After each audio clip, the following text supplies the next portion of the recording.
Keterangan dari Pak Bupati. Yang pertama masalah air.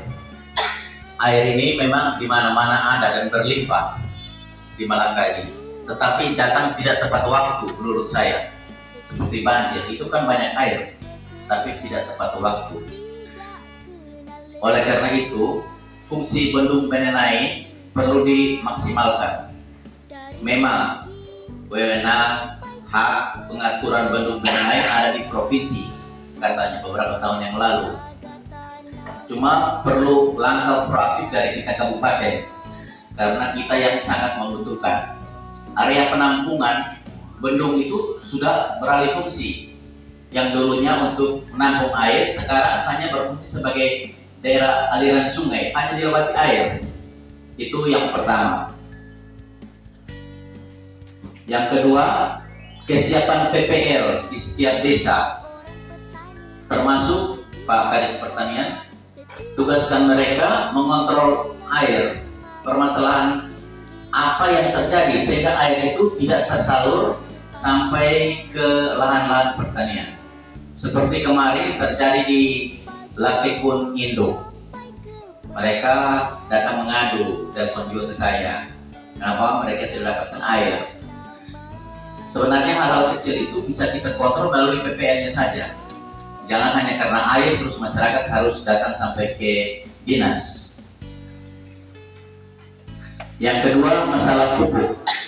Pupuk ini kan kita ada alokasi dari provinsi untuk Kabupaten Malaka, Pak Gadis. Dan itu tahun ini mungkin alokasinya sudah ada. Hal yang sering terjadi itu bukan kelangkaan pupuk, tetapi proses penebusan oleh distributor. Lah distributor ini sangat tergantung pada uang yang dikumpulkan oleh kelompok-kelompok tani atau petani-petani itu. Jangan petani komplain, masyarakat komplain tidak ada pupuk, tetapi sesungguhnya mereka tidak kumpulkan uang. Lah hal yang salah dilakukan oleh distributor pada waktu mendahului uang yang dikumpulkan, itu melanggar aturan. Jadi ini mungkin kita dari kabupaten ada langkah-langkah yang bisa kita lakukan sehingga kebutuhan pupuk itu bisa terpenuhi. Jadi sering kesannya pupuk langka. Saya mau tanya Pak Kadis. Keterangan dari Pak Bupati. Yang pertama masalah air. Air ini memang di mana-mana ada dan berlimpah di Malaka ini. Tetapi datang tidak tepat waktu menurut saya. Seperti banjir, itu kan banyak air, tapi tidak tepat waktu. Oleh karena itu, fungsi bendung Benenai perlu dimaksimalkan. Memang wewenang hak pengaturan bendung Benenai ada di provinsi, katanya beberapa tahun yang lalu. Cuma perlu langkah proaktif dari kita kabupaten, karena kita yang sangat membutuhkan. Area penampungan bendung itu sudah beralih fungsi. Yang dulunya untuk menampung air, sekarang hanya berfungsi sebagai daerah aliran sungai, hanya dilewati air. Itu yang pertama. Yang kedua, kesiapan PPL di setiap desa, termasuk Pak Kadis Pertanian, tugaskan mereka mengontrol air, permasalahan apa yang terjadi sehingga air itu tidak tersalur sampai ke lahan-lahan pertanian. Seperti kemarin terjadi di Latikun Indo. Mereka datang mengadu dan juga ke saya. Kenapa mereka tidak dapatkan air? Sebenarnya hal-hal kecil itu bisa kita kontrol melalui PPL-nya saja.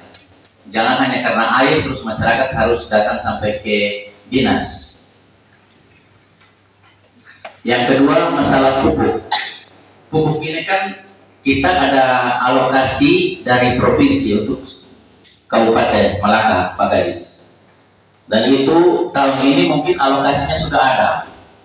Hal yang sering terjadi itu bukan kelangkaan pupuk, tetapi proses penebusan oleh distributor. Lah distributor ini sangat tergantung pada uang yang dikumpulkan oleh kelompok-kelompok tani atau petani-petani itu. Jangan petani komplain, masyarakat komplain tidak ada pupuk, tetapi sesungguhnya mereka tidak kumpulkan uang. Hal yang salah dilakukan oleh distributor pada waktu mendahului uang yang dikumpulkan, itu melanggar aturan. Jadi ini mungkin kita dari kabupaten ada langkah-langkah yang bisa kita lakukan sehingga kebutuhan pupuk itu bisa terpenuhi. Jadi sering kesannya pupuk langka. Saya mau tanya Pak Kadis,